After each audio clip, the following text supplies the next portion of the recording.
Penske Racing Shocks was created in 1988.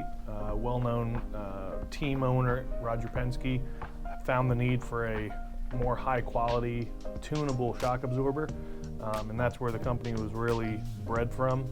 We're in the field working with those racers at the racetrack every week.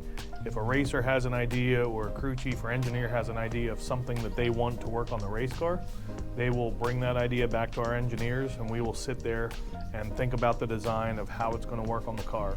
From there, our engineering group takes that idea and through our software programs, they will start to design out a physical piece that's going to go on the race car.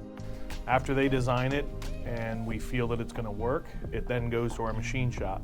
From there, our CNC manager or our programmer, they're going to take the drawing from the engineer and program it into our machine. Once that's done, the machine will start to cut the metal. After the metal's all cut, it'll then go to certain finishing processes, whether that's polishing, anodizing, whatever it might be. All right, so on this machine right now, I have a shaft bearing going.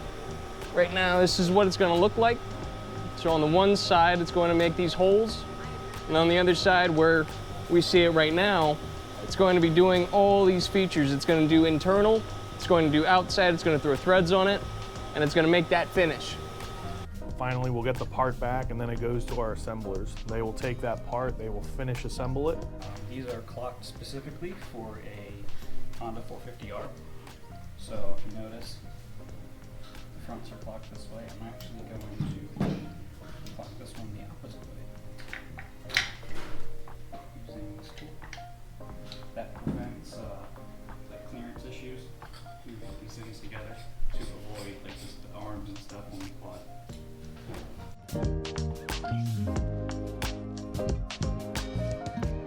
And after that, we'll test it on our machines, and if it passes all those processes, then it finally goes to the end customer, and hopefully it works the way we thought it should. There's still development that goes in after the fact, so once it's on the car, if it does work, then we'll start to tune it and make it more efficient for the racer themselves.